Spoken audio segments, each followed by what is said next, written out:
Dosa saya cuma satu Pak Ustadz. Kemana Bu? Ke laki aja. Itu pun dah dia maafkan. Kok bisa? Saya paksa. Maafkan aku Bang. Kalau tidak aku tak buatkan kopi. Iyalah deh. Aku mau pergi pengajian. Abang pel lantai, mandikan anak. Iyalah. Aku pulang nanti masakan udah siap. Iyalah. Kalau ada suami ibu model begini, mati, itu nanti dia tak diazab kubur. Pas malaikat mau mengazab, kata malaikat, yang ini tak usah kita azab, udah azab kali hidupnya. Bilang sama suami ibu di rumah, Bang ada kabar gembira. Apa itu dek? Kata Ustaz Somad, kau tak kena azab. Hah? Berarti dikabulkan Allah doaku sebelum salam, Allahumma inni a'udzubika min azabil qabri. Bukan, karena kau udah azab kali sama aku.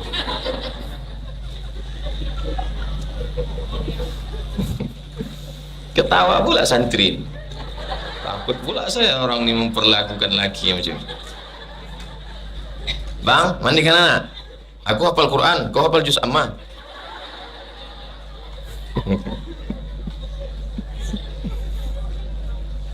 Kok aku tengok dari ketawa ibu-ibu ini puas mereka. Nampaknya banyak yang macam itu di rumah. Enggak ada, ini ibu ini solihah semua. Lama hidup banyak dirasa, jauh berjalan banyak ditengok.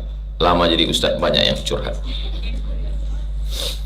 Saya bacakan ini ya, dengar baik-baik ya. Udah hilang pula.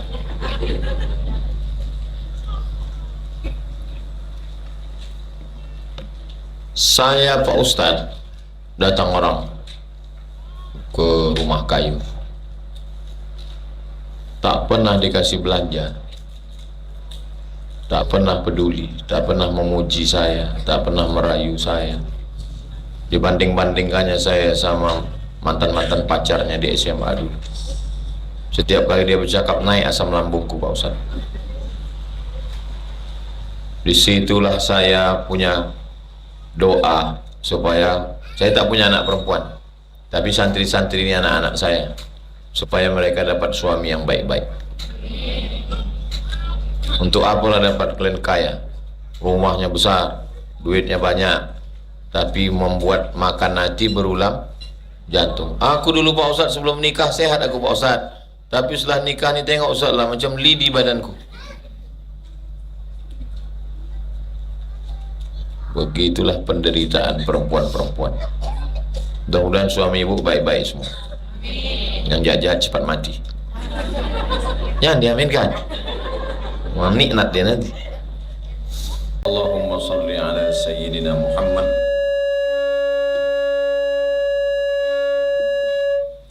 wa ala ali sayyidina Muhammad. Allahumma allimna ma yanfa'una wanfa'na bima 'allamtana innaka antal alimul hakim. Rabbi shrah li sadri wa yassir li amri wahlul 'uqdatam min lisani yafqahu qawli. Qala al-musannifu rahimahullah nafa'ana Allahu bi 'ulumihi fid darain. Imam Al-Hafiz Al-Munziri yang diringkas oleh Al-Hafiz Ibnu Hajar Al-Asqalani berkata dalam kitab At-Targhib wa Tarhib, semoga ilmunya berkah untuk kita dunia akhirat. Bisa nadihi dengan sanadnya, hadis 298 an Abi Hurairah, dari Abu Hurairah. Namanya Abdurrahman, nama ayahnya Sakhar, marganya Ad-Dawsi, Abdurrahman bin Sakhar Ad-Dawsi, panggilannya Abu Hurairah. Jadi biasa manusia ini ada nama, ada panggilan. Siapa namanya? Sulaiman. Siapa panggilan? Leman. Mau nanya Pak, di mana rumah Pak Dolah di sini? Tak ada. Rupanya di kampung Dolah di situ Dr. Andus Abdullah.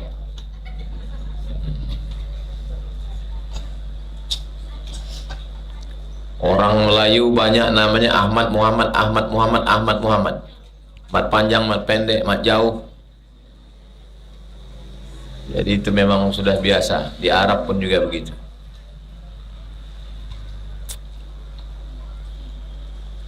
Karena selalu bawa kucing, Abu Hurairah. Pak kucing. Karena kulit hitam, Pak hitam.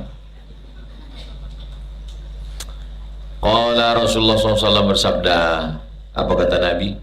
Man shoma Ramadan, siapa yang puasa bulan Ramadan, imanan, dia puasanya itu karena iman. Coba tengok penekanannya, puasa karena iman. Rupanya ada orang puasa, banyak orang puasa tidak karena iman, tidak. Kenapa dia mau puasa?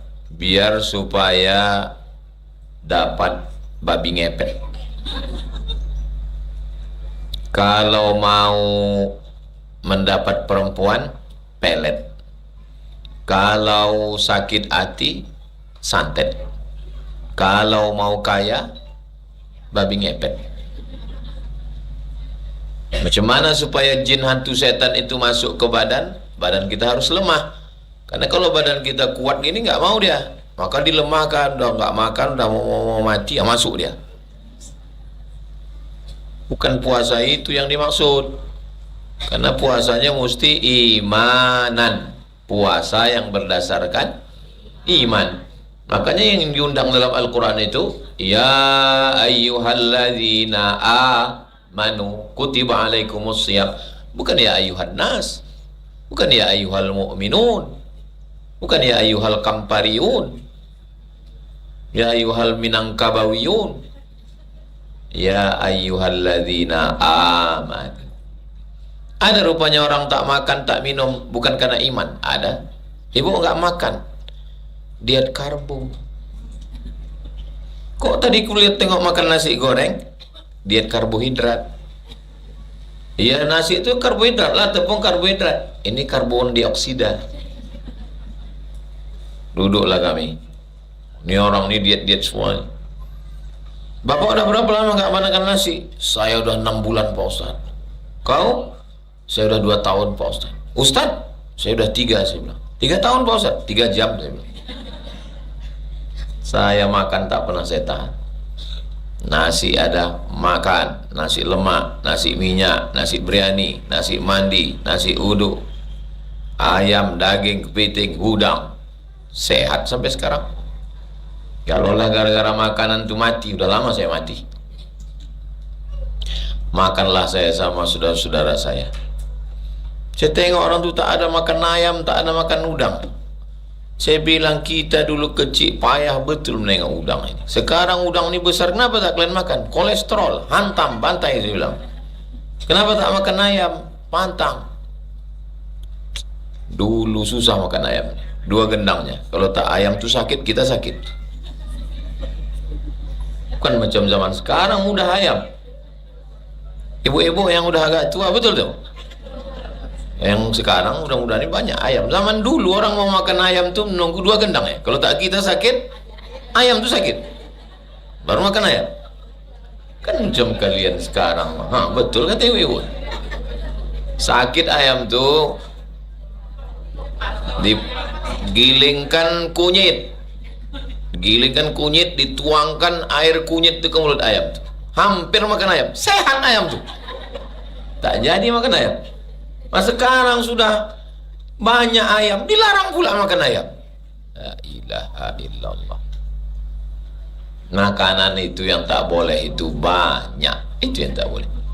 Saya makan, cicip sedikit. Banyak juga akhirnya. Jadi banyak orang tidak makan bukan karena iman. Sedangkan kita man shoma ramadhana imanan, karena yakin kepada Allah. Yang kedua, wahtisaban. Arti ihtisaban artinya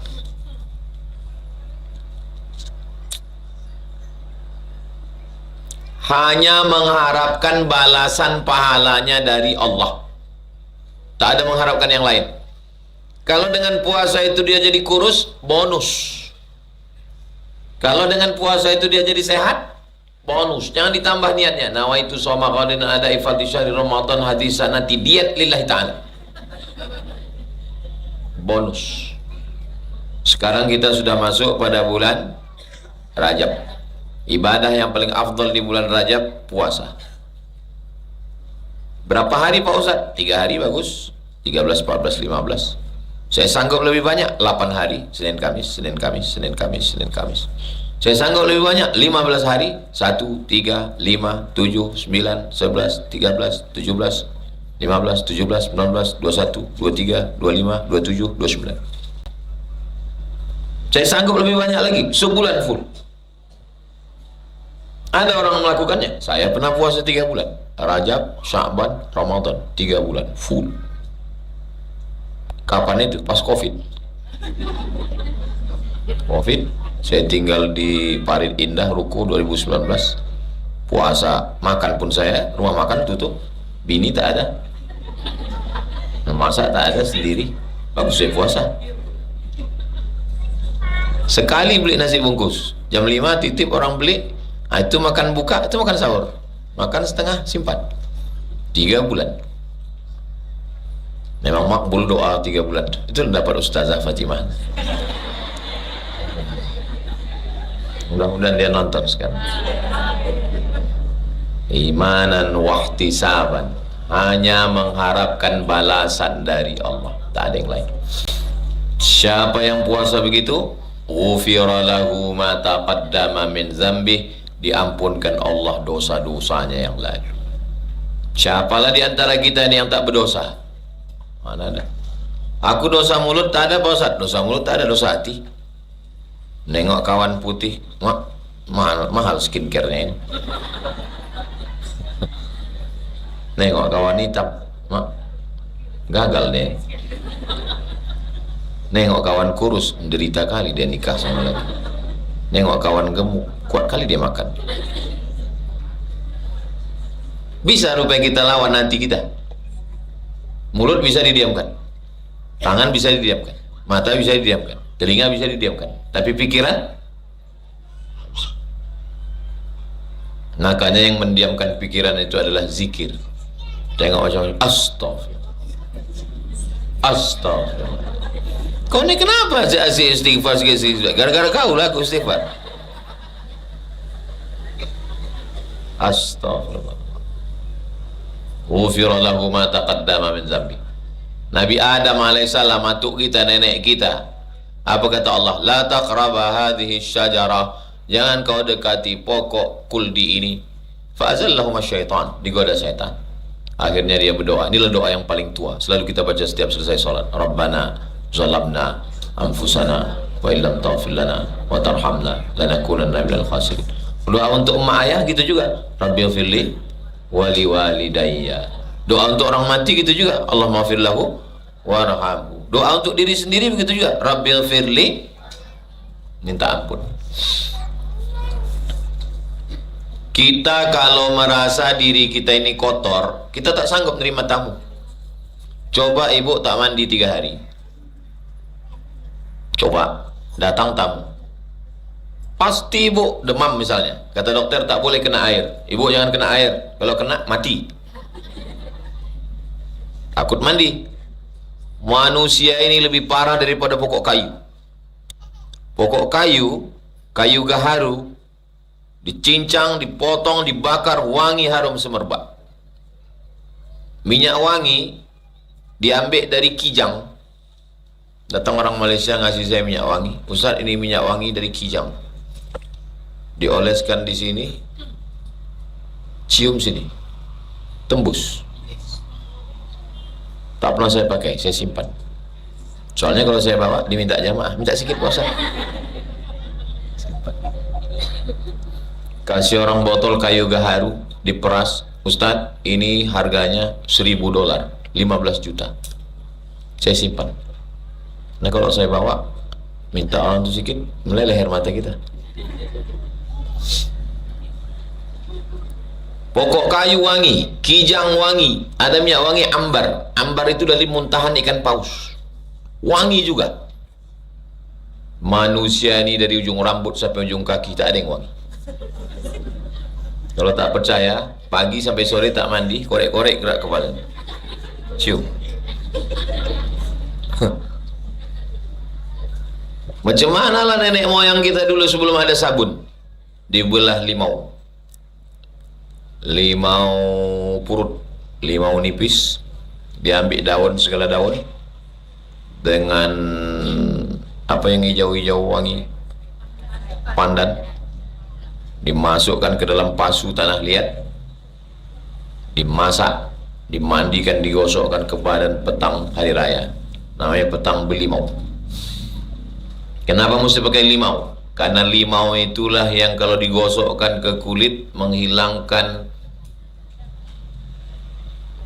daki, kasar kali. Pakailah ekstrak limau, akan menghilangkan molekul-molekul yang menggumpal di permukaan kulit Anda. Daki lah itu.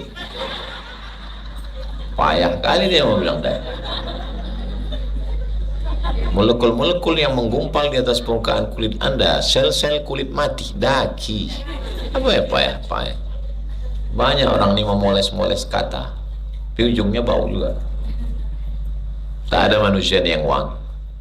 Maka akhirnya pakai sampo bahan kimia, berefek ke kulit kepala, rambut gugur. Akhirnya semuanya palsu. Rambut palsu, wig. Rambut sudah putih, dicat jadi hitam, rambut palsu. Sebulan pangkal putih, ujung hitam. Apalagi perempuan ini, jangankan suaminya, Tuhan aja dia tak percaya. Udah bagus dibentuk Allah bengkok, diluruskan. Tapi bukan yang di sini solihah. Baik-baik semua sini. Kalau ada yang tersinggung berarti udah membuat.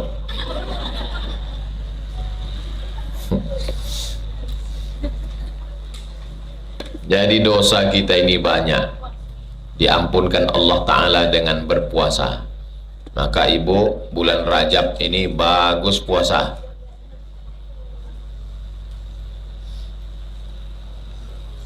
Apalagi yang punya utang puasa kemarin 7 hari belum dibayar, Rajab ini dibayar. Niatnya saya niat puasa qadha lillahi ta'ala, kebetulan dilaksanakan hari Senin pada bulan Rajab, dapat 3. Qadhanya lunas, puasa sunat Rajab dapat, puasa Senin dapat. Dilaksanakan tanggal 13 dapat 4. Puasa qadha lunas, dapat puasa Rajab, dapat puasa Kamis, dapat puasa 13 Ayyamul Baid. Itulah cara Allah supaya kita, memang secara umur kita ini paling pendek, 13, 14, 15. Umur umat Nabi Nuh 950 tahun. Bayangkan itu 950 tahun. Berapa kali pemilu itu? Berapa kali ganti KTP itu? Kita 63 tahun. Kalau sampai. Jadi cara Allah supaya amal kita ini banyak dengan kelipatan-kelipatan. Hadis ini ada dalam Sahih Bukhari, ada dalam Sahih Muslim. Sepakat Imam Bukhari dan Imam Muslim, maka istilahnya namanya muttafaqun alaih. Disepakati. Maksud disepakati, sepakat Imam Bukhari dan Imam Muslim. Imam Bukhari itu makamnya di Uzbekistan. Nanti bulan Februari ada program Umroh Akbar bersama Ustaz Abdul Somad ke Uzbekistan. Habis itu ke Madinah, baru ke Makkah. Daftar segera ke nomor berikut ini. Ongkos tanggung masing-masing.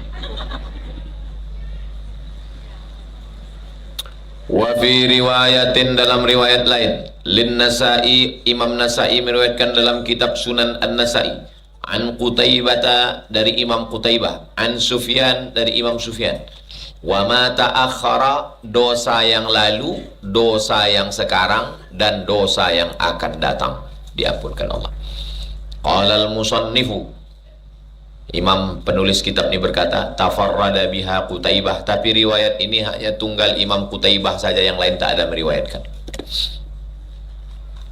Kalau bisa dosa jangan yang melibatkan orang banyak, dosa sendiri aja, supaya kalau dosa sendiri mudah minta ampunnya kepada Allah. Kalau udah dosa kepada jiran, kepada tetangga, kepada kawan, zolim, aniaya, susahnya. Kalau berdosa kepada penduduk Pekanbaru, Pekanbaru itu penduduknya 1.200.000. Bayangkan minta izin 1.200.000. Kalau berdosa kepada orang Riau, Riau ini penduduknya 6.700.000 orang. Maka kalau bisa dosa, jangan, kalau bisa tak ada dosa sama sekali. Dosa saya cuma satu Pak Ustadz. Kemana Bu? Ke laki aja. Itu pun dah dia maafkan. Kok bisa? Saya paksa. Maafkan aku bang. Kalau tidak aku tak buatkan kopi. Iyalah deh. Aku mau pergi pengajian. Abang pel lantai, mandikan anak. Iyalah. Aku pulang nanti masakan udah siap. Iyalah. Kalau ada suami ibu model begini, mati, itu nanti dia tak diazab kubur.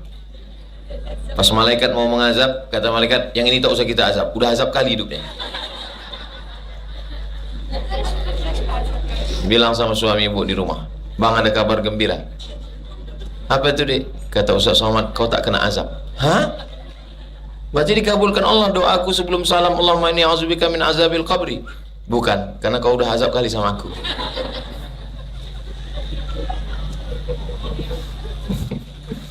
Ketawa pula santri. Takut pula saya orang ini memperlakukan laki macam ini. Bang, mandikan anak. Aku hafal Quran, kau hafal juz amma.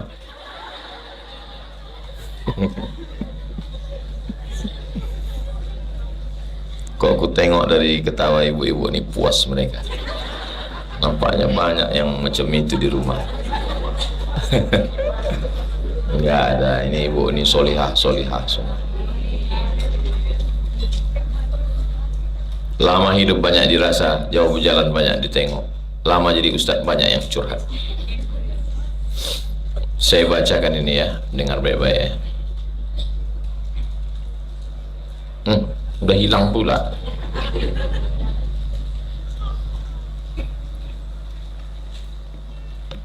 Saya Pak Ustadz, datang orang ke rumah kayu, tak pernah dikasih belanja, tak pernah peduli, tak pernah memuji saya, tak pernah merayu saya. Dibanding-bandingkannya saya sama mantan-mantan pacarnya di SMA dulu. Setiap kali dia bercakap naik asam lambungku Pak Ustaz. Disitulah saya punya doa supaya saya tak punya anak perempuan, tapi santri-santri ini anak-anak saya, supaya mereka dapat suami yang baik-baik. Untuk apalah dapat klien kaya, rumahnya besar, duitnya banyak, tapi membuat makan hati berulang jantung. Aku dulu Pak Ustadz sebelum nikah sehat aku Pak Ustadz, tapi setelah nikah ni tengok Ustadz lah macam lidi badanku. Begitulah penderitaan perempuan-perempuan. Mudah-mudahan suami ibu baik-baik semua. Yang jahat-jahat cepat mati. Jangan diaminkan. Nikmat dia nanti. Hadis 299. Warawal Baihaqi, Imam Al-Baihaqi meriwayatkan. Fi hadis Ibni Mas'ud, dia diriwayatkan dari sahabat Nabi namanya Abdullah bin Mas'ud. Fi akhirih, walillahi azza wa jalla abad. Allah subhanahu wa ta'ala inda kulli fitrin min syahri Ramadan, setiap bulan Ramadan, kulli lailatin, setiap malam bulan Ramadan, mutaqa'u minan nar, orang yang dibebaskan dari api neraka, sittuna alfan, 60.000. Mudah-mudahan kita termasuk yang 60.000 itu. Allahumma ajirni minan nar, Allahumma ajirni minan nar, Allahumma ajirni minan nar, Allahumma ajirni minan nar, Allahumma ajirni minan nar, Allahumma ajirni minan nar, Allahumma ajirni minan nar. Rabbana atina fid dunya hasanah wa fil akhirati hasanah wa qina azabannar. Nah, saat ada satu malam 60.000, 60.000. Makanya di antara doa kita malam Ramadan, Allahumma ja'alna min utaqaika minan nar. Aku tak bisa bahasa Arab Pak Ustaz. Ya Allah, masukkan aku dalam golongan orang yang dibebaskan dari api neraka. Ya Allah, masukkan aku dalam golongan orang yang dibebaskan dari api. Kalau dosanya kepada orang, kita mesti minta maaf. Ini yang berat ini. Kalau masih terkait utang piutang mesti dibayar. rantang tetangga belum diantar, rice cooker, sepeda motornya, ada pula yang kalau rice cooker senang kita bayarnya, tobat kita bilang, ada yang mau kubayar sama kau, apa rice cooker? Kalau jemurannya kita curi, gimana kita mau bayarnya? Jadi jangan sampai ada sangkutan-sangkutan sama manusia. Dosa kepada Allah, mandi taubat, sholat sunat taubat, istighfar, insya Allah. Tapi dosa kepada manusia ini, na'udzubillah. Masa Ustaz Somad tak ada dosa pada manusia? Oh banyak. Tapi saya selalu minta maaf. Tablik akbar, stadion, 100.000 orang. Di ujung-ujung saya minta maaf. Demikianlah tausiah ini saya sampaikan. Maukah Bapak Ibu maafkan silap saya? Mau. Sudah selesai.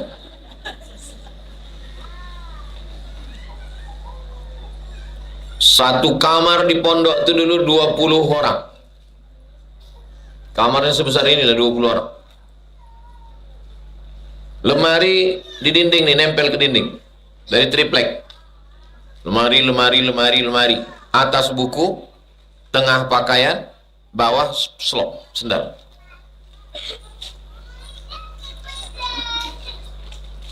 Santri yang sholat ke masjid harus ada penjaga di kamar. Saya menjaga. Nah inilah bahayanya kalau punya kawan yang nakal. Mat ya, ayo kita curi rambutan. Dari mana kau tahu isi lemarinya dari rambutan? Dia tadi mak dia datang. Kuintip dari jauh, pelit kali dia. Bagus kita ambil. Haram saya bilang. Kalau tak kita ngambil, dia ambil juga sama orang lain. Kami bukalah lemarinya itu. Isinya bumbu pecal, sama ikan teri sambal, sama rambutan. Setelah saya jadi ustadz nih teringat saya, cemana lah minta ampunnya.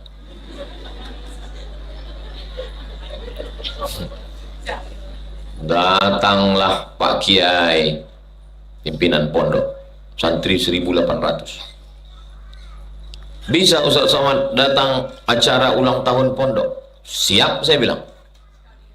Inilah kesempatan minta maaf kan.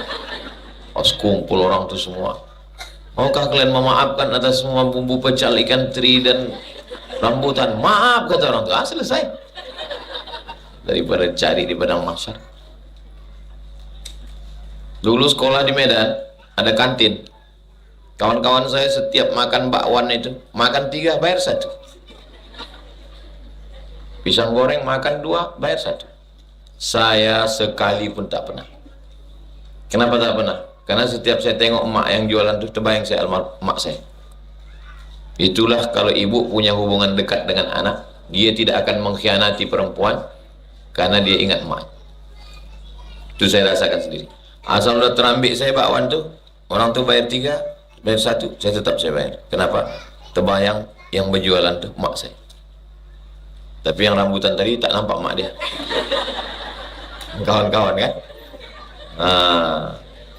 Pengaruh kawan tuh jahat. Tapi sekali itu, yang lain tak pernah. Wal awwalu wal akhir.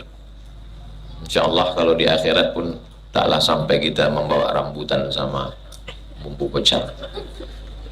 Wa may yaghlul, siapa yang curang, ya'ti bima ghalla yaumal qiyamah. Siapa yang curang dia akan memikul kecurangannya nanti pada hari kiamat. Semua kecurangan kita ini akan kita pikul hari kiamat.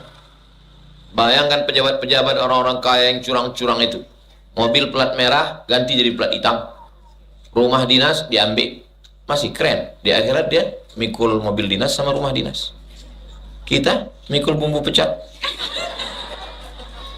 Apalagi kalau ada ibu memikul salah lawa. Ditengok sama yang korupsi rumah sama mobil sama anggaran APBD. Sama juga tempat kita. Cie salah lawak nih kan. Jadi ibu kalau pernah dulu tuh makan salah lawak, cepat-cepatlah bertobat. Mudah-mudahan Allah mengampunkan dosa-dosa kita semua. Banyak juga orang yang berdosa. Fa'idha kana yaumul fitri, pada hari Idul Fitri, satu malam bulan puasa 60.000. Ketika hari Idul Fitri, a'taqallahu mithlama a'taqa fi jami'i syahri salasina marrah, Allah bebaskan dari api neraka itu bonus besar-besaran 30 kali lipat, sittina alfan 60.000, sittina alfan 60.000. Dilipat gandakan Allah, berlipat ganda lagi, makin banyak. Jadi kalaupun tak dapat di Ramadannya, dapat di Idul Fitri. Id Fitr, suci, kembali kepada kesucian, bersih, diselamatkan Allah Subhanahu wa ta'ala. Coba tengok, coba perhatikan bagaimana Allah membersihkan orang beriman. Istighfar, bersih. Wudu, bersih. Salat, bersih. Haji, bersih. Umrah, bersih. Sedekah, bersih. Tak bisa bersih karena haji, bersih karena istighfar. Tak bisa bersih karena istighfar, bersih karena salat. Malang-malangnya salat tidak, istighfar tidak, haji tidak, puasa tidak. Ada orang berpesan, nanti kalau aku mati, tolong bakar jenazahku. Debunya laut, campakkan ke laut. Kenapa? Karena aku takut jumpa sama Allah. Supaya kalau debuku dicampakkan ke laut, kan berserak-serak. Disampaikan berita itu ke Nabi. Apa kata Nabi? Allah berfirman, sampaikan kepada hambaku itu, aku mengampuni semua dosanya. Kenapa diampuni dosanya? Padahal tak ada amalnya. Karena ada rasa takut dalam hati. Jadi rasa takut itu pun ibadah. Yang bahaya ini tak ada rasa takutnya sama sekali. Kau kalau gini-gini, kau nanti kau masuk neraka. Biarlah kau masuk neraka, jumpa kau sama artis. Bisa kami pesta dugem di dalam. Kan ada tuh artis yang komen gitu. Tak ada rasa takutnya sikit pun dalam api neraka. Dianggapnya itu hanya mitos, bohong, mitologi, agama ini hanya dongeng. Oh, kalau sampai tak ada rasa takut. Jadi yang perlu ditanamkan ke dalam diri anak-anak kita ini adalah rasa takut. Banyak orang tua sekarang menanamkan rasa takut, bukan takut sama Allah, takut sama hantu. Coba tidur, ada hantu. Anak saya tak saya ajarkan takut sama hantu. Sami, Hazik, Bibi, Nisa, Bella saya ajarkan. Kalau jumpa hantu, bacakan doanya. Allahumma barik lana fima razaqtana wa qina azabannar. Kata Sami, itu doa makan, bah. Makan hantu tuh. Enak hantu tuh, bah. Enak. Jadi jangan bayangkan hantu itu seram. Jadi nanti mana tahu nampaknya langsung dibacakan. Allahumma barik lana fima razaqtana. Jangan diimagekan hantu. Banyak orang tua, hantu itu seram. Giginya, matanya, pas mati lampu, pas macam ibu.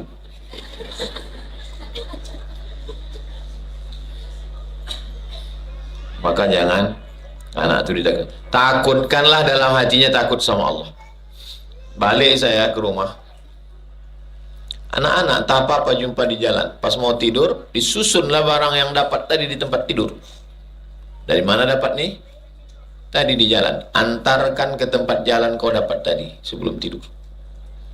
Kalau kau tidur mati kau, ini barang yang kau dapat ini mesti kau antarkan kepada yang punya di akhirat. Sampai sekarang masuk kepala. Itu yang membuat saya takut ngambil barang orang. Sebelum masuk ke Al-Azhar, sebelum kuliah, sebelum ngaji, sebelum baca kitab, sebelum baca tafsir, sebelum baca hadis, pendidikan pertama adalah pendidikan ibu. Itu maka saya yakin kalau perempuan baik, suaminya baik, anaknya baik, lingkungannya baik. Itu maka pondok ini dibuat pondok Mahat Az-Zahra perempuan. Sana 5, 10, 15, 20. Itu yang sana itu 20 kelas. Itu 36. Ini panjang umur, sehat badan, insya Allah 20. 20, 40, 36, 76. Kalau ini jadi, bisalah santri-santri masuk bulan.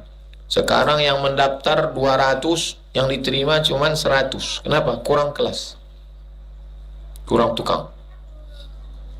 Lalu lalang ibu, lalu lalang lewat-lewat, bacakan Al-Fatihah, bacakan sholawat, tumbuh dia macam pohon jamur, bertumbuhan besi-besi. Berkat doa ibu-ibu semua. Mudah-mudahan dimudahkan Allah supaya perempuan baik. Sekarang dari TK, SD, SMP, SMA, aliyah 380. Kalau bisa diterima banyak kelas, banyak yang sekolah, banyak yang hafal Quran, banyak perempuan yang baik-baik, dunia ini jadi baik. Kuncinya perempuan. Kalau udah perempuan baik, lakinya ikut jadi baik. Kalau sudah perempuan baik, anaknya ikut jadi baik. Tapi kalau perempuan mak lampir, habis kita. Berapa banyak laki-laki yang baik, jadi tak baik gara-gara abang kan kepala dinas, kepala kantor, abang kan tinggi jabatan, masa gelangku sebesar ini? Akhirnya korupsi dia. Gara-gara siapa? Gak ada, saya bilang perempuan. Hadis nomor 300. Kita ngaji sampai jam 5.30. Habis itu saya jawab pertanyaan. Habis itu kami langsung pergi ke Kandis.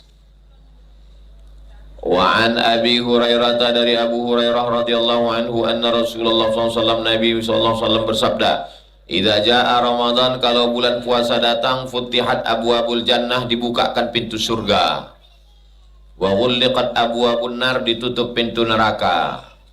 Wa suffidat asyayatin, setan-setan dibelenggu. Muttafaqun alaih. Hadis ini ada dalam Sahih Bukhari, ada dalam Sahih Muslim. Nanti santri pulang liburan Idul Fitri ditanya sama tamu, adik belajar di mana? Belajar di Ma'had Az-Zahra. Oh, tempat Ustaz Somad. Iya. Apa arti bulan puasa datang pintu surga dibuka, pintu neraka ditutup? Iya, pintu surga itu dibuka macam pintu gerbang, habis itu tutup balik. Oh, jadi buka tutup lah ya. Hadis tidak bisa dibaca secara bahasa. Makna pintu surga dibuka artinya apa? Busyra. Busyra lana yaumal. Busyra, kabar gembira. Itu maknanya. Ustaz Somad, ya. Ini anak saya ini udah hafal 20 juz Pak Ustaz. Kira-kira bisa nggak masuk langsung aliyah? Untuk anak ibu, pintu pondok terbuka 24 jam. Apakah terbuka 24 jam? Enggak, dikunci sama Pak Ulung. Lalu apa makna cakap saya itu terbuka 24 jam? Maksudnya kabar gembira anak ini di. Maka kata saya dibuka itu bukan secara tekstual, maknanya makna ungkapan, majazi istilah Arabnya, kiasan. Ustaz Somad, anak aku ini Pak Ustaz nakal kali, mau kupindahkan ke pondok Ustaz. Gimana? Pintu pondok tertutup untuk anak ibu. Datang dia kemari, tengoknya terbuka. Apa maksud cakap saya tertutup itu? Maksudnya tertutup itu bukan tekstual, ini makna kinayah. Jadi banyak dalam hadis, dalam ayat itu bukan makna hakiki, tapi makna majazi, kiasan. Kalau sudah datang bulan puasa, pintu surga terbuka. Apa maksudnya? Kabar gembira, beramal baiklah. Pintu neraka ditutup. Apa maksudnya? Pintu neraka ditutup artinya kabar gembira supaya jangan kita berbuat salah, buat dosa. Karena kalau dibilang nanti pintu neraka ditutup, dipahami secara teks, pintu neraka ditutup. Nanti siang-siang puasa banyak rumah makan hantu Jalan Sudirman. Tahu rumah makan hantu? Tak nampak kepalanya, kakinya aja. Pasar bawah ada. Padahal sudah ada perda Kota Pekanbaru, tidak boleh buka rumah makan bulan Ramadan. Perda aja. Satpol PP berhak menangkap kalau ada ditangkap. Tangkap. Kenapa tangkap? Melanggar perda, peraturan daerah. Kau makan, tangkap. Pas dibawa ke kantor Satpol, kenapa kau makan? Saya musafir Pak. Musafir 88 km, boleh makan? Boleh, lepaskan. Kau tangkap. Saya tak wajib puasa Pak. Kenapa? Baru gila tadi pagi. Gila kok makan? Ya orang gila kan lapar juga Pak. Lepas. Kau? Aku tak Islam Pak. Lepas. Yang Islam, baligh, berakal, tangkap. Yang tangkap siapa? Satpol PP. Apa payung hukumnya? Perda, peraturan daerah wali kota Pekanbaru. Siapa yang mengesahkannya? DPRD. Tidak boleh berjualan makan siang Ramadan. Kenapa ada orang jualan jam 5? Untuk buka puasa. Boleh.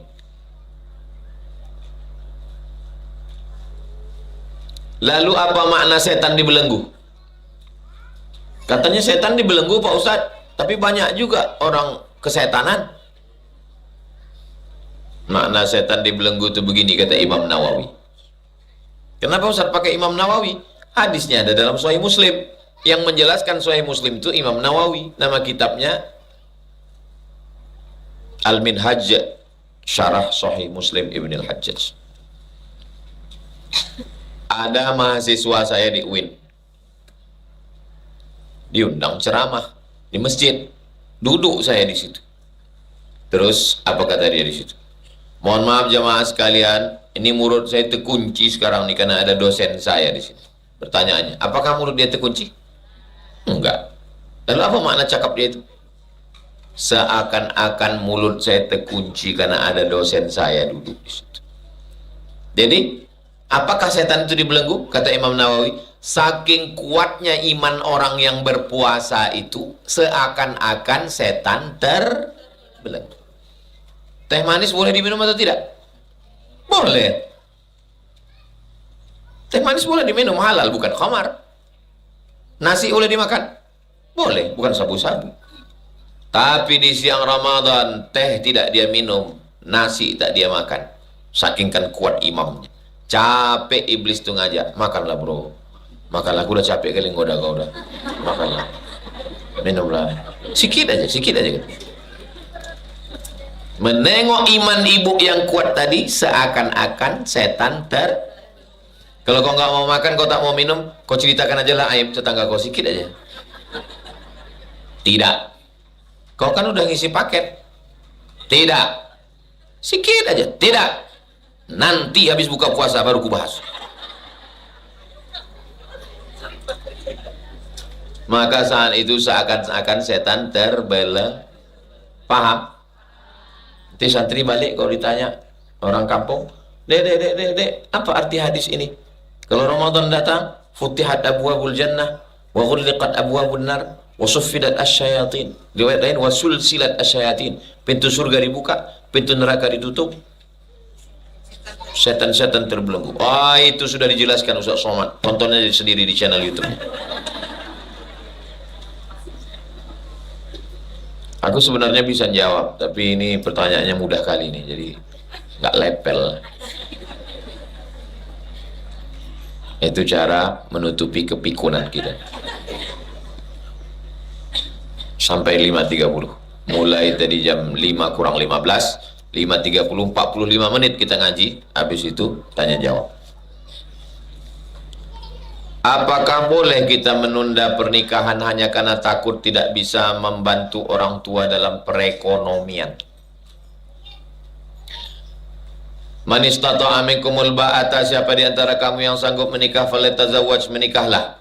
Fa illam yastati, kalau dia tidak sanggup menikah, fa alaihi bisawm, hendaklah dia banyak puasa untuk menekan nafsu, libido. Fa innahu lahu wija, karena puasa itu menjadi obat baginya. Kalau aku nikah Pak Ustadz, aku nanti membiayai biniku, anakku. Kalau dia laki-laki. Kalau perempuan, kalau aku nikah, nanti takut aku Pak Ustadz sibuk mengurus anakku. Ya kalau lakiku baik, kalau lakiku Fir'aun. Jadi untuk setahun ini aku membahagiakan orang tuaku dulu. Boleh. Karena kewajiban nikah itu ada waktunya alal faur, segera. Kalau tidak menikah dia buat dosa, wajib. Tapi kalau dia mampu mengendalikan dirinya, nanti setelah setahun baru orang tua saya sudah siap, adik saya sekolah, bagus. Tapi yang paling bagus adalah dua-duanya jalan, nikahnya jalan, orang tua pun terbantu, insya Allah. Makanya sebelum nikah itu ada namanya ta'aruf. Ustaz Somad, saya udah nikah, suami saya mau ngajak keluar kota, sedangkan orang tua saya nggak ngasih izin. Loh, terus kayak mana? Ah, ini yang saya bingung Pak Ustadz. Kata suami saya, sorga udah pindah ke tapak kaki dia. Kenapa tak kalian bahas dulu waktu ta'aruf? Lama kau ta'aruf sama dia? Lama juga Pak Ustadz. Apa yang kalian bahas? Mie ayam? Cendol? Ta'aruf itu bukan cerita kuliner. Ta'aruf itu mendudukkan masalah. Bang, aku ini disekolahkan mak ayahku, aku PNS. Sekarang aku di Pekanbaru. Kau kan pindah-pindah. Nanti kalau pindah, aku ikut kau atau ikut orang tua? Kata dia, kau mesti ikut aku. Oh, kalau gitu tak cocok. Bunga bukan setangkai, kumbang bukan seekor. Patah tumbuh hilang berganti, hilang satu tumbuh seribu. Kau cari orang lain. Begitu, jangan terus taruh cerita makanan kesukaan apa. La ilaha illallah. Wih. Makan apa lah pula kau urus makan itu? Tak perlu dibahas. Sebentarnya belajar masak itu. Tonton YouTube tuh, masak. Masukkan bawang 3 siung, masuk 3 kilo. Pahit nih dek katanya. Makanya ta'aruf itu yang dibahas yang urgen-urgen. Bang, aku nih hafal Quran. Sehari aku mesti murojaah 2 juz. Kau siap tak? Adinda, kau bidadari surgaku. Aku menjadi pelayannya. Kalau begitu cocok lah. Nanti kau ngepel, kau cuci, kau semua ya. Aku mengulang Quran aja. Maka didudukkan dari awal. Aku nih hafal Quran. Pesan Ustaz Somad dulu. Semua santri-santrinya mesti punya pondok. Aku nanti pingin supaya kita punya pondok. Kalaupun tak sanggup buat pondok, punya rumah Quran. Aku ingin dari maghrib ke isya anak-anak ngaji. Macam dulu Ustaz Somad di Azhara anak-anak mengaji. Aku ingin sore ngajar tahfiz untuk ibu-ibu. Izin kau nanti kalau begitu. Jangankan untuk itu. Nyawa aku berikan untuk kau. Kuat banget. Habis itu baru ditanya sama ayah Glenn. Macam mana cocoknya nampak kau calon itu? Mau jawab iya atau iya aja atau iya banget ya?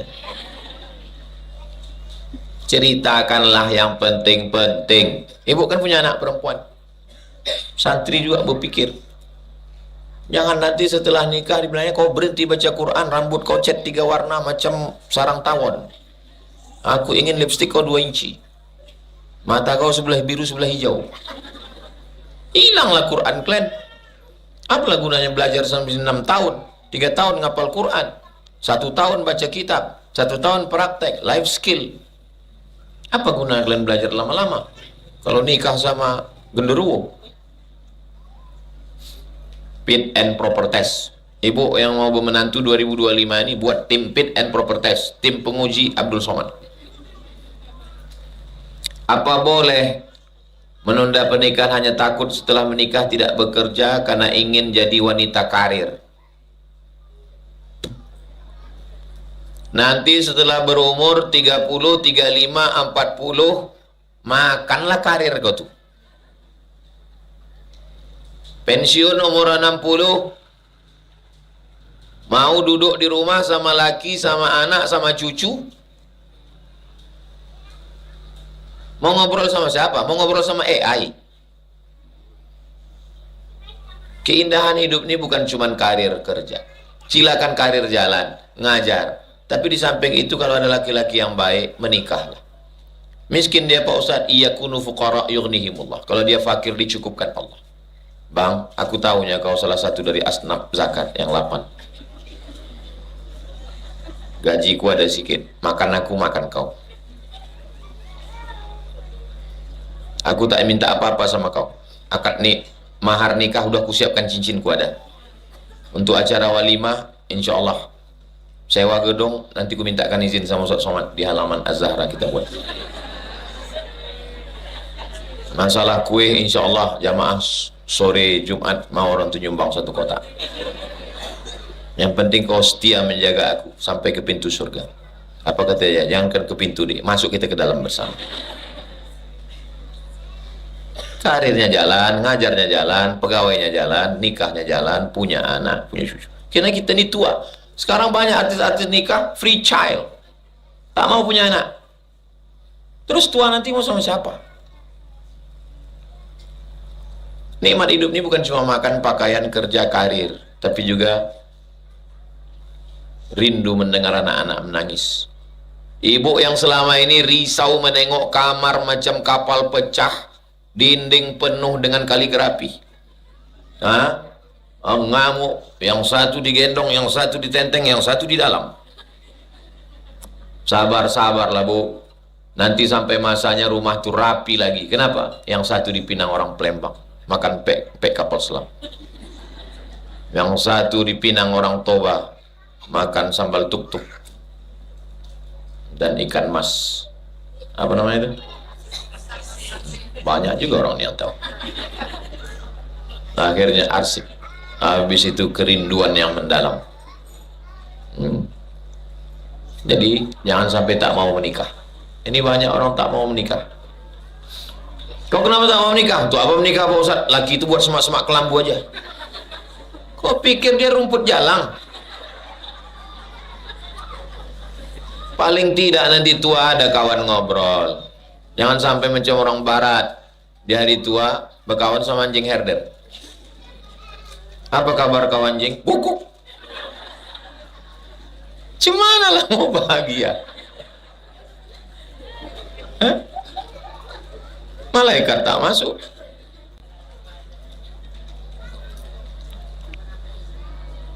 Doakan ya Ustaz yang memberikan pertanyaan ini murah rezeki dan sukses. Bukan cuma yang beri pertanyaan, semua ini. Dia aja yang mau didoakan. Mana? Bilanglah kami semua Pak Ustaz. Itulah dia tak mau nikah. Apakah orang yang udah meninggal itu bisa mengetahui kehidupan dunia? Ibu pernah mendengar hadis tentang mayat mendengar suara gesekan sendal orang yang mengantar terakhir? Hadis soal. Macam mana bunyi sendal itu kalau di jalan? Kresek, kresek, kresek, kresek, kresek. Coba kita masuk ke liang lahat tanah, dengar suara orang berjalan di atas. Begitulah orang itu tahu tentang kehidupan. Apakah emak saya, ayah saya, atuk saya, onyang saya tahu bahwa saya sekarang sedang bangun pondok, ada anak tahfiz, saya mengajar sore? Tahu. Mana dalilnya? Wa qul i'malu, beramallah kamu, fasayarallahu amalakum, Allah melihat, wa rasuluhu, Rasulullah melihat, wal mu'minun, orang beriman melihat. Makna orang beriman situ bukan orang yang hidup saja, orang yang mati pun menengok. Saya tadi pulang pengajian, ini nanti mobilnya siap pergi pengajian, lewat di kubur. Lalu apa saya? Setiap lewat, ustazah, anak-anak, setiap lewat saya ajak. Assalamualaikum ya ahla diyar minal mu'minin wa inna insyaallah bikum lahiqun yarhamullahu mustaqdimin wal mustaakhirin, nasallallahu lana wa lakumul afiyah. Kira-kira orang yang di alam barzah itu tahu atau tak tahu? Tahu. Kalau tak tahu, untuk apa kita mengucapkan salam dan doa untuk mereka? Tanda tahu. Kita tak pernah mati. Di alam roh hidup, di alam rahim hidup, di alam dunia hidup, di alam barzah hidup, di alam surga. Kapan kita mati? Lalu katanya nanti kita mati. Mati itu maksudnya roh keluar dari jasad. Bukan mati menjadi bunga ini, bunga plastik mati jadi kayu, bukan. Kita hidup. Hanya saja ketika roh masuk ke dalam badan namanya hidup. Kalau keluar namanya mati. Bukan mati jadi benda mati, tidak. Jadi patung, tidak. Kita ini hidup. Makanya orang bunuh diri itu kenapa? Karena dianggapnya dunia ini banyak kali masalah. Waktu itu aku bagus mati aja lah. Kau tak mati. Terjun dari gedung yang tinggi. Bukan mati. Hidup. Tapi diazab terus. Azab kubur. Kita maunya setelah mati. Lebih lama hidup di dunia ini atau di alam barzah? Di alam barzah. Di dunia ini paling lama 63 tahun. Itu pun encok, asam urat, diabetes mellitus, lambung, mata berkunang-kunang, sakit gigi, semua sakit. Tapi begitu kita mati nanti, sampai menunggu hari kiamat, itulah yang paling lama. Yang menulis kitab ini meninggal tahun 852, sekarang sudah tahun 1447, berarti dia sudah di alam kubur 600 tahun. 600 tahun. Tapi pahala kitabnya kita baca mengalir ke kubur. Itulah yang kita mau. Apakah mana kertas tadi? Apakah orang yang meninggal bisa mengetahui kehidupan dunia? Bisa. Kenapa orang yang sudah meninggal bisa datang dalam mimpi?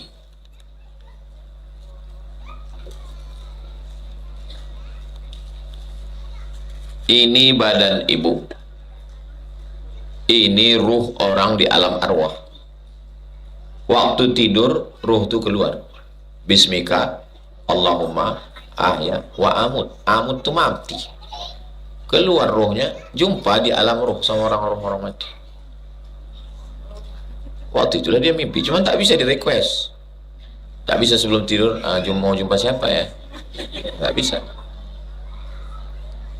Waktu terbangun, yang orang mati itu rohnya balik ke alam barzah, yang orang tidur ini dibalikkan Allah ke dalam badan. Waktu dia bangun, aku hidup lagi. Alhamdulillahilladzi ahyana ba'dama amatana wa ilaihin. Ada yang tidur turuhnya tak balik lagi, ada. Orang barat tak percaya bahwa sesudah mati ini ada hidup lagi, tak percaya dia. Apa itu bullshit, omong kosong, gak ada itu. Pokoknya mati selesai. Ternyata ada yang disebut dengan mati suri. Mati suri itu bukan mati, koma. Karena orang mati cuma sekali.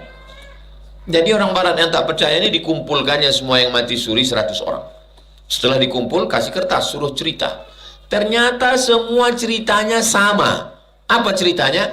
Bahwa dia ruhnya keluar dari badan, lalu kemudian masuk ke beberapa ruangan, ketemu dengan emaknya, ayahnya, atuknya, neneknya, bininya, kawannya, lalu mereka mengatakan, pulanglah kau belum waktunya. Akhirnya hidup lagi. Bulan lalu saya jumpa dengan orang koma 12 jam. Kebetulan nih, saya tanya perempuan, kakak waktu koma tuh apa yang kakak tengok? Aku keluar dari badanku, terus aku pergi mengawang-awang tak kemana-mana, terus jumpa koma mak dia. Terus apa kata mak? Kata mak, baliklah kau. Balik aku lagi, itulah hidup lagi. Bahwa roh itu ada. Akhirnya orang barat yang tak percaya tadi menjadi percaya, karena 100 orang dengan versi yang sama, berarti dia ilmiah. Jadi kalau ada orang mengatakan mati itu tidak ilmiah sudah diadakan percobaan. Kalau percobaan 3 sama itu sudah ilmiah. Kalau 100 sudah ilmiah. Semua yang jumpa orang mati itu mengatakan, kau belum waktunya, baliklah kau lagi. Hidup deh. Pernah Ustaz jumpa almarhumah mak Ustaz. Jumpa saya mimpi. Bis itu diludahinya tangan saya. Saya buka takwil mimpi. Apa takwil mimpi kalau kita jumpa diludahinya tangan? Mau mendapat rezeki yang berkah. Apa solusi bagi saya agar hati dan pikiran saya hanya tertuju kepada Allah? Lalu bagaimana agar kita bisa mendapatkan hati yang damai dan lapang setelah kita disakiti oleh manusia? 2 pertanyaan.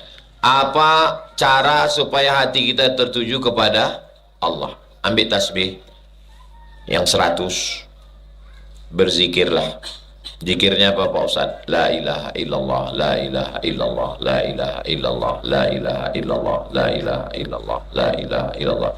Mandi bersih, wudu, sholat sunat taubat. Kalau kebetulan malam, sholat sunat tahajud. Habis itu berzikirlah. Dapat 100, 200, 300, 400, 500, 1000.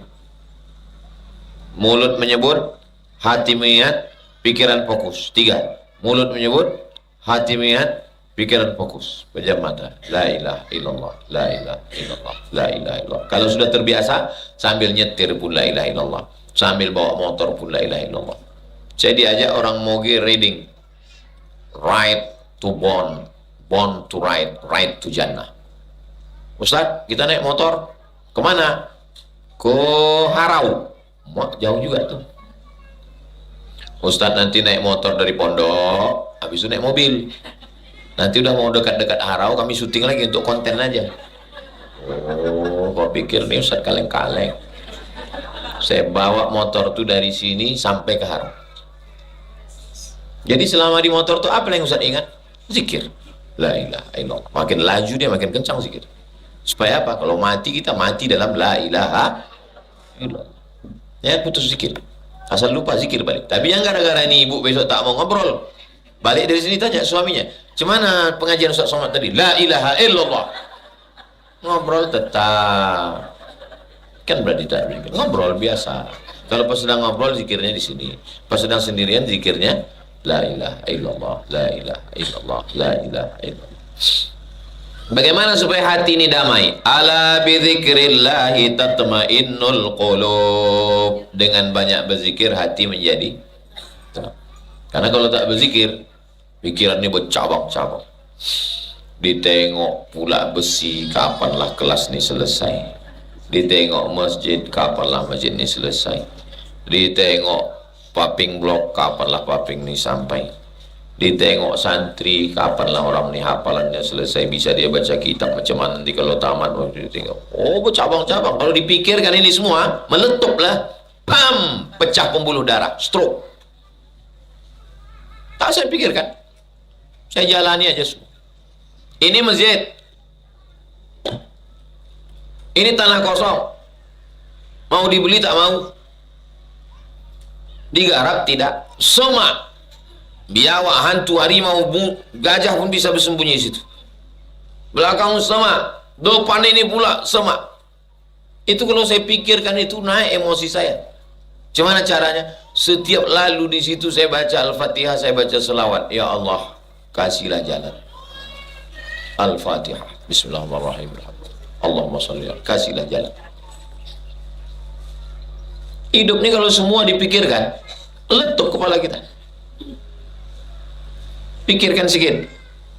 Tapi bukan berarti tak pikirkan.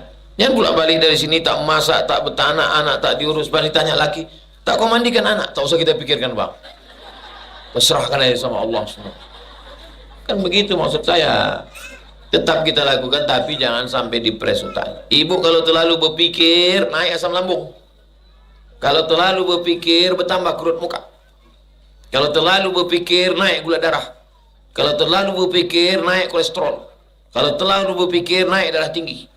Ibu mati, bapak kawin lagi. Kita ini berkawan-kawan, sama-sama ketawa, sama-sama menangis. Tapi ingat, mati kita kawan makan ayam. Betul tak? Ngaku orang. Mati kita orang tahlilan. Malam ketiga bubur kacang hijau. Sudah terlalu dipikirkan. Yang kita pikirkan ini, macam mana supaya kita beramal soleh, istiqomah, dan mati husnul. Itu yang perlu dipikirkan. Bicara masalah takdir, tidaklah sesuatu terjadi tanpa seizin Allah. Kemudian manusia berbuat tidak baik karena keterpaksaan dan karena dalam tekanan. Apakah dia tetap berada? Sementara Allah telah menakdirkan jauh sebelum dia lahir ke dunia. Menjadi orang Riau itu takdir yang bisa dipilih atau tak bisa dipilih? Bisa dipilih. Ibu menjadi orang Jawa bisa dipilih. Ibu menjadi orang Minang bisa dipilih. Takdir. Maka tak boleh kita mengejek suku orang. Kau orang apa? Orang Jawa. Orang Jawa. Jawa, Minang, Melayu, Batak, Bugis, Sunda, Mandailing, itu adalah takdir Allah. Kalau bisa memilih, saya mau jadi orang Eropa. Rambut macam rambut jagung, mata hijau.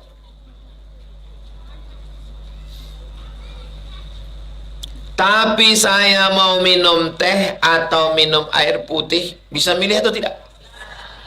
Bisa. Ini air zam-zam, ini khamar. Saya pilih dengan mata kepala saya sendiri, saya mengambil gelasnya, saya tahu sudah haram. Lalu kemudian saya minum dan saya mabuk. Pas ditanya, kenapa kau minum? Takdir Allah. Kan bohong. Paham? Jelas? Allah kasih kita mata, Allah kasih kita telinga. Inna sam'a telinga, wal basar mata, wal fuad hati dan pikiran. Kullu ulaika kana anhu mas'ula. Kau ditanya, disoal. Tapi ketetapan Allah, ketetapan. Tapi semua seizin Allah. Semuanya terjadi karena izin Allah. Kalau tak izin Allah tak jadi. Kalau tak ada gerak dari Allah. Tapi tidak semuanya Allah ridho. Sedangkan yang mau kita cari ini adalah ridho Allah.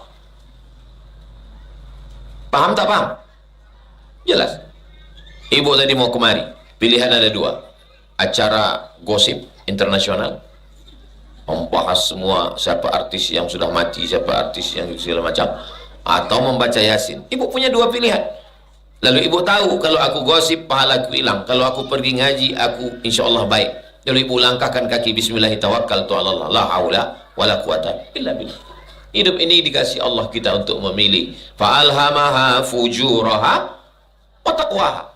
Ini jalan buruk, ini jalan baik. Qad aflaha man zakkaha wa qad khaba man dassaha. Paham tak paham? Jelas.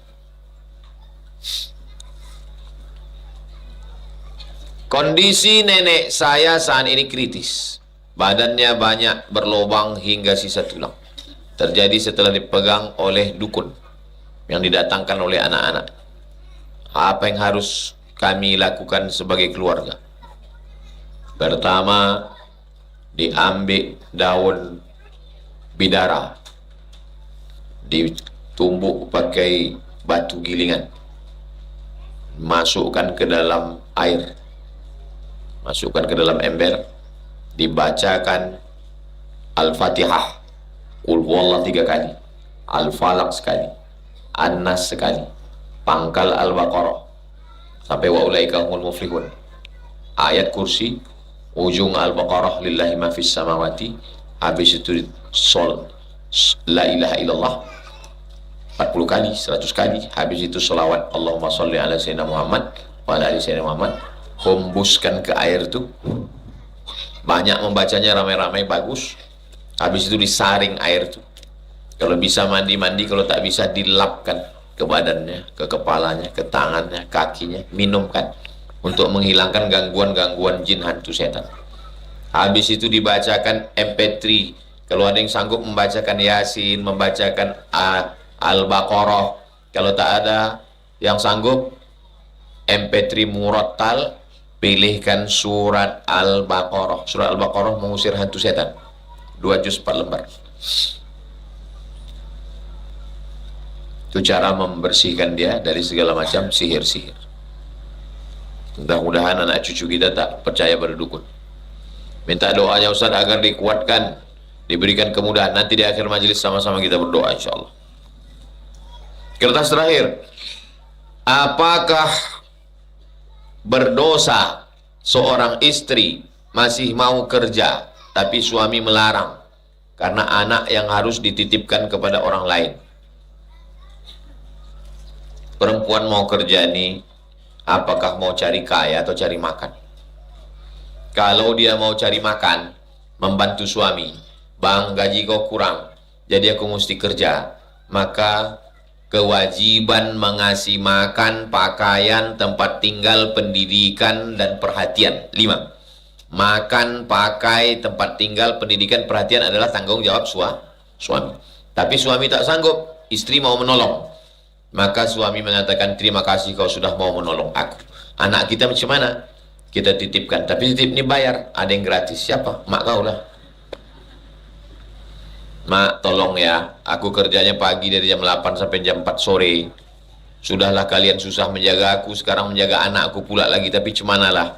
Kalau untuk mencari makan boleh, tapi kalau untuk mencari kaya, kebahagiaan perempuan itu bukan pada cincin emas, gelang, mobil, rumah. Kebahagiaan perempuan adalah pada berhasilnya anak.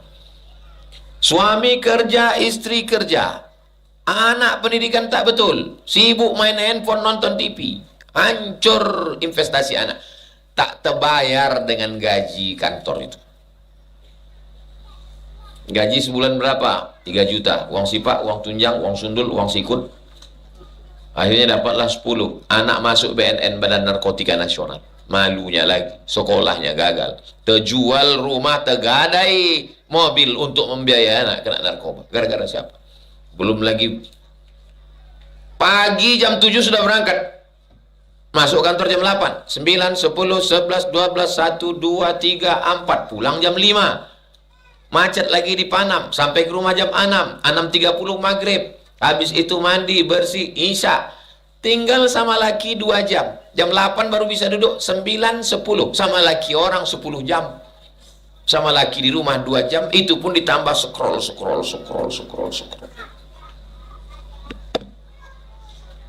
Makan sama laki orang di kantor, sama laki sendiri, makan kita dek, adik diet. Apalah jadinya rumah tangga? Makan sekantor sama kawan, berjalan sama kawan, keluar kota sama kawan, SPPD sama kawan, berawal dari tukar-tukaran nomor, akhirnya merasa nyaman, terjadilah apa yang terjadi.